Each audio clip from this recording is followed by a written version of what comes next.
بسم اللہ الرحمن الرحیم. یہ گناہ باپ کی طرف سے فدیہ دو.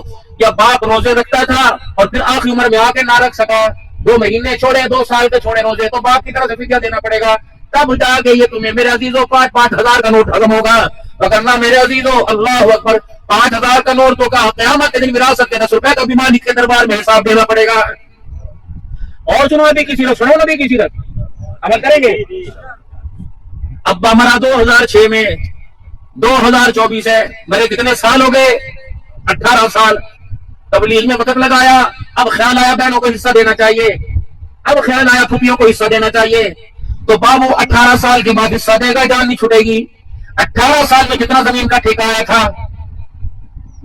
18 سال میں ایک درخت تھا تیرے کھیت کے اندر جس پہ 5 سے 6 مکھی لگتی تھی, اور اس مکھی کی بوتلیں یاروں کو تو جاتی تھی, بیٹیوں کو نہیں جاتی تھی. اس مکھی کی بوتلیں عبدالحنان کو تو ہدیہ ہوتی تھی, بہن کو ہدیہ نہیں ہوتی تھی.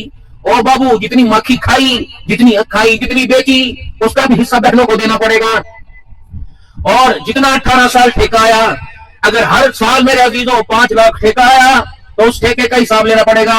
جان کوئی نہیں چھوڑنی, ساڑی بہنا سن معاف کرتا ہے, جان کوئی نہیں چھوڑنی. بابو تم نے بہن کو مالک ہی نہیں بنایا, وہ ہوتی کون ہے معاف کرنے والی؟ مالک ہی نہیں بنایا. یہ گھڑی بھائی نے مجھے دے دی, یہ میری ملکت ہو گئی. جب میرے ہاتھ میں, میری ملکت میں, میرے اندر آ گئی, میری گرفت میں آ گئی, اب میں اس کو توڑوں, گھر لے جاؤں, بچے کو دوں, میری مرضی. ایک بیوی نہیں, وہ مالک نہیں بنی, وہ کیسے تقسیم کرے گی؟ اب مٹھے لگواؤ گے خدا کی پکڑ میں آؤ گے, سائن کرواؤ گے اللہ کی پکڑ میں آؤ گے. پہلے جو ملکت بنتی ہے, لے بہن یہ تیرا ہے, یہ تجھے مالک بنا دیا, تو کہتی ہے نا معاف کر دیا, پرسوں آنگا لے کے جاؤں گا, وہ برات پھیرتا ہوں, پرسوں آؤ, تمہیں بہن دے گی نہ. میں نے سوچا بھائی تیرے 500 بڑا ہے, سمجھا بیٹے کو کاروبار کرا دوں, تیرے بھائیوں کو باہر بھیج دوں. اللہ اکبر, بچی ڈاکٹر بنی, اس کی سوچی تم مالک ہی نہیں بنایا, تو اپنا آپ کو دھوکہ دے رہے ہو. اس سیرت کی طرف کوئی نہیں آتا. آدھی پلیٹ میں سادے میٹھے چاول, آدھی پلیٹ میں نمکین چاول, اللہ کی قسم یہ حضور کی سیرت کوئی نہیں. جاؤ اس سے بہتر بھوکا رہ لو. اگر سیرت کے ساتھ دشمنی کر کے جاؤ گے تو قیامت کے دن جتنے چاول کھائیں گے اتنے ملاد کے چاولوں کا حساب اللہ کو دینا پڑے گا. لقد كان لكم في رسول الله اسوة حسنة, اللہ نے سونے لفظوں میں قرآن میں بیان فرما دیا, آمنا کا لال میں نے تمہارے لیے قیامت تک آنے والی کام, یہ زندگی کے اندر کامیابی کا ذریعہ فرما دیا ہے. 2 بہنیں تھی, مسئلہ عبدالحنان سے پوچھنے نہیں آئی, علی پور کے مفتی صاحب سے پوچھنے نہیں آئی, گودپور کے مفتی صاحب سے نہیں پوچھا, اور اسی طریقے سے میرے عزیزوں یہاں کے مولوی صاحب سے نہیں پوچھا. امام احمد بن حنبل رحمۃ اللہ علیہ کے پاس مسئلہ پوچھنے کے لیے آئی. حضرت ہم غریب گھرانے سے تعلق رکھتی ہیں, ہمارا کوئی روزگار نہیں, ہمارا بھائی بھی غریب ہے, وہ ہمیں روزانہ دھاگا لا کے دیتا ہے بازار سے, ہمارے پاس ذریعہ معاش کے لیے ایک چرخہ ہے. 2 بہنیں چرخہ چلا کر سود بنا لیتی ہیں, سود بنا کر وہ دھاگا بھائی کو دیتی ہیں, وہ بازار میں بیچ کے آتا ہے. اللہ اکبر, جو پیسے لاتا ہے گھر کا گزر بسر ہوتا ہے. غریبی اتنی ہے کہ ہمارے گھر کے اندر چراغ کوئی نہیں, چراغ ہے تو اس میں تیل کوئی نہیں, تیل ہے تو اس میں پھایا کوئی نہیں. دن کے اجالے میں اللہ کی سورج کی روشنی میں جب چرخہ چلتا ہے, جیسے جیسے شام ہونا شروع ہوتی ہے, سورج چھپ جاتا ہے, اندھیرا ہو جاتا ہے. ہمارا ساتھ والا پڑوسی امیر ہے, شام کو جب اس کے گھر چراغ جلتے ہیں تو اس کے چراغوں کی روشنی ہماری چھت کی مڈیر پہ پڑتی ہے, دیواروں کی مڈیر پہ پڑتی ہے. تب دونوں بہنیں اپنا چرخہ اٹھا کر دیوار پر چھت پہ لے جاتی ہیں, پڑوسی کے چراغ کی روشنی سے چرخہ چلا کر سود بناتی ہیں. ہم تیرے سے مسئلہ یہ پوچھنے آئی ہیں, پڑوسی کے چراغ کی روشنی سے چرخہ چلا کر جو سود بنایا, آنے والی کمائی بتا ہم پر حرام ہے کہ حلال ہے؟ امام احمد بن حنبل رحمۃ اللہ علیہ اٹھ کے کھڑے ہو گئے اور زار و قطار رہے. فرمایا یہ بتاؤ تمہارا بھائی کون ہے, کس باپ نے تمہاری تربیت کی, کون سے استاد سے تم نے تعلیم حاصل کی؟ وہ ہوتے ہو کے کہنے لگی ہمارا بھائی عام آدمی نہیں, ہمارا بھائی بشر حافظ رحمۃ اللہ علیہ. او بھائی کیوں تم نے اپنی نسلوں کو حرام کھلایا؟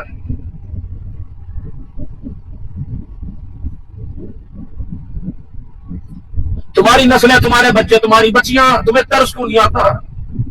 6 مہینے کھیت میں محنت کرتے ہو, فصل نہ دے انسان کو اٹیک ہو جاتا ہے. 20 سال بچوں پہ محنت کی, بچوں سے فصل اچھی نہیں, تمہارے سر میں درد بھی نہ ہوا. جس بچے کو سر میں لگائے, سر میں تیل لگائے, عید کے کپڑوں کے لیے لوگوں سے ادھار مانگ کے کپڑے لیتے آئے.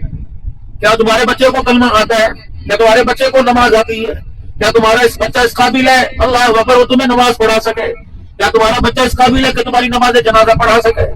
ساری باتیں چھوڑ دو, क्या तुम्हारा बच्चा इस काबिल है कि तुम्हारी कब्रों पर, मेरी कब्र पर मेरा बच्चा अल्लाह को रोके दिखा सके? 4 सूरत हमारा बच्चा नहीं पढ़ सकता तो मुझे ऐसी नस्ल का क्या फायदा? खुदा के वास्ते अपने घर पर रहम करो, अल्लाह के वास्ते अपनी बीवी पर रहम करो। सारे दिन की थकान तुम्हारी बीवी तुम्हारी एक रात में उतार देती है। तुम्हारी बीवी तुम्हें परेशानी से खुशहाली मिलाती है। तुम्हारी बीवी तुम्हें तंगी से मेरे अजीजों आसानी की तरफ लाती है। क्या मेरे अजीजों, अल्लाह अकबर, पड़ोसी का ख्याल करता है, ग्राहक का ख्याल करता है, दुकानदार ग्राहक का ख्याल करता है, शागिर्द उस्ताद का ख्याल करता है, मुरीद पीर का ख्याल करता है, शोहर बीवी का ख्याल क्यों नहीं करता? खुद तो मेरा जी इतना पाक साफ है कि जन्नत में जाने से कोई चीज नहीं रोक सकती, और बीवी इतनी अल्लाह अकबर नामुरादी की तरफ चली गई, उसे कलमा तैयबा भी पढ़ना नहीं आता है। बैठो रात को अपनी बीवी के पास, उसकी मिन्नत करो, उसकी समाजत करो। पता है अल्लाह ताला हंसता है, अल्लाह हंसता भी है। कब अल्लाह हंसता है? मर्द और दोनों सो रहे हो, तहज्जुद का वक्त हो, बीवी शोर को यूं करके उठाए, उठ जा तहज्जुद पढ़ ले। अगर शोर ना उठे तो बीवी पानी भर के यूं करके शोर पे डाल दे, और अगर शोर बीवी को उठाए, शोर ना उठे, अल्लाह अकबर, तो बीवी ना उठे तो यूं करके शोर डाल दे। फरमाया जब बीवी मर्द पर तहज्जुद की नमाज में उठाने के लिए पानी डालती है, अल्लाह इस मंजर को जमीन पर देखकर आसमानों पर हंसने लग जाता है। मेरे मोहतरम दोस्तों, बुजुर्गों, मिन्नत करो, पैर दबाया करो खुदा के वास्ते। इसके पैर अगर अब्दुल हन्नान के पैर दबाना सवाब है तो शोर बीवी की खिदमत करे, बीवी शोर की खिदमत करे। अगर वो तेरे लिए अपना पेट फड़वा सकती है, अगर उसके सर में दर्द हो तो तू सर पे 2 हाथ नहीं लगा सकता। तेरे बाप तेरी माँ के कपड़े धो सकती है, तेरा बेड़ा धो सकती है, तेरे जानवर के गोबर को उठा सकती है, तो अल्लाह के वास्ते उसकी बीमारी का बोझ क्यों नहीं उठा सकता? सारी रात लफ्ज़तें ले, 10 बच्चों की माँ बनाए। इतना तो हक है कि तेरे अंदर इतना तो जज्बा होना चाहिए उसे रोती हुए को हंसा दे। हमारे यहाँ अगर किसी ने रुलाया तो रुला देते हैं, और मार, और मार, किसको मार रहे हो? अल्लाह की कसम, इसका वकील अल्लाह है, इसका वकील अल्लाह है, इसका वकील अल्लाह है। क़यामत के लिए रोती हुई आएगी, अल्लाह से सबर मांगे तुझे किसने रुलाया? मैंने रुलाया? नहीं। भूख ने रुलाया? नहीं। पैसे ने रुलाया? नहीं। बीमारी ने रुलाया? नहीं। किसने रुलाया? अल्लाह, इसने मुझे रुलाया। इसने सारा दिन मैं गर्मी के अंदर इसके लिए करती थी, खुद सूखी खाती से ताजी पका के देती, इसने एक भी मुठ्ठा बोल मुझसे नहीं बोला। मां कहती हो लोगों, वयुअल्लिमुहुल किताब वल हिकमत व युज़क्कीहिम का पैकर बन के आया, लेकिन साथ साथ इंसानियत का जज्बा लेके आया। हमारी माएं कहती हैं घर के अंदर आते तो कहा सारे नबियों का सरदार, खत्म नबूवत का ताजदार, कहा घर के अंदर झाड़ू दे रहा है, कहा बकरियों का दूध धो रहा है, बकरियों का दूध धो रहे हैं, और कहा रोटियां पका रहे हैं, कहा अपने कपड़ों को धो रहे हैं, कहा जूता टूट जाए अपने कपड़ों को सी रहे हैं। मेरे भाइयों, अगर मेरा दीन व तबलीग के जायके चखना ये मिजाज नबूवत है तो घर का काम करना भी मिजाज नबूवत है।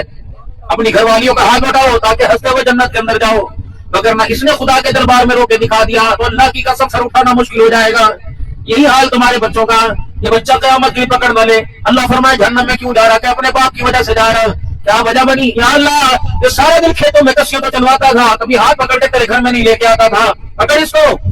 मेरे भाइयों दोस्तों बुजुर्गों, खत्म नबूवत की बरकत से तामुरून बिल मारूफी व तनहूना अनिल मुनकरी व तुमिनून बिल्लाह, नेकी का हुक्म देना, बुराई से मना करना, ये हुजूर सल्लल्लाहु अलैहि वसल्लम की खत्म नबूवत वाली पगड़ी के सदक़े से मिला है।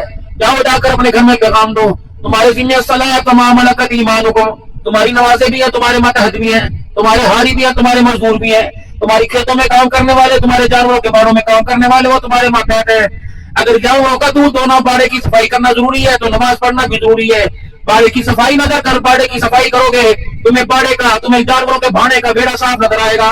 अगर तुम्हारा मुलाजिम नमाज के सजदे करेगा तो अर्श वाले को उसका किरदार साफ नजर आएगा। फिर देखना, नमाजी हाथों का दूध धोया हुआ बर्तन में जाएगा, बर्तन भी बरकत वाला हो जाएगा। जिन प्यालों में जाएगा, प्याले भी बरकत वाले हो जाएंगे। जिन होठों से लेकर सीने में जाएगा, वो सीना भी बरकत वाला हो जाएगा। हाथ धो के खाना खाने की आदत डालो, ये भी रसूलुल्लाह सल्लल्लाहु अलैहि वसल्लम की मुबारक सीरत है। हाथ धोकर खाना खाना और खाने के बाद हाथ धोना, दोनों सुन्नत है रसूलुल्लाह सल्लल्लाहु अलैहि वसल्लम की। अगर आप हाथ धोएंगे तो बच्चे को भी आदत पड़ेगी, अगर आदत ना पड़ी तो बच्चे को कहने को दिल करेगा। बीवी को भी कहो कि हाथ धो के बर्तनों को हाथ लगा, बीवी को भी कहो कि हाथ धो के खाना खा, और मिलकर खाने की आदत डालो। ये नहीं मेरी कोली अलहदा, मेरे बच्चे की कोली अलहदा, मेरी बीवी की कोली अलहदा, एक ही बर्तन में खाओ, दो खाओ, चार खाओ। अकेले खाने की वजह से, बेनमाजी की नौसत की वजह से जो बरकतें बेबरकती होती हैं, साथ मिलकर खाने से अल्लाह बेबरकतियों को दूर कर अल्लाह खाने में बरकत अता फरमा देता है।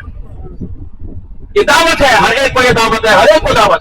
और अभी अव्वल का महीना है, इतना दुरूद शरीफ पढ़ो, इतना दुरूद शरीफ पढ़ो। حضور صلی اللہ علیہ وسلم کے احسان کا حق ادا نہیں ہو سکتا، لیکن انشاءاللہ المرء مع من احبہ، درود شریف دنیا کے اندر محبت کے ساتھ پڑھو، قیامت کے انشاءاللہ حشر بھی حضور کے ساتھ ہوگا اور جنت کے اندر بھی داخلہ بھی نبی علیہ السلام کے ساتھ ملے گا۔ کریں گے سارے کوشش میرے بھائی، 5 وقت کی نماز کی پابندی کرنے، میرے بچوں سب نے کہہ دو انشاءاللہ رمضان کے روزے سال میں ایک بار مہمان بن کے آتے ہیں، مہمان نوازی کا حق ادا کرنا ہے کو انشاءاللہ حلال کمائیں گے، حلال گھر میں لائیں گے اور حلال کھائیں گے، خود بھی حضور صلی اللہ علیہ وسلم کے غلام بنیں گے، اپنے بچوں کو بھی نبی علیہ السلام کی غلامی میں لے کے آئیں گے۔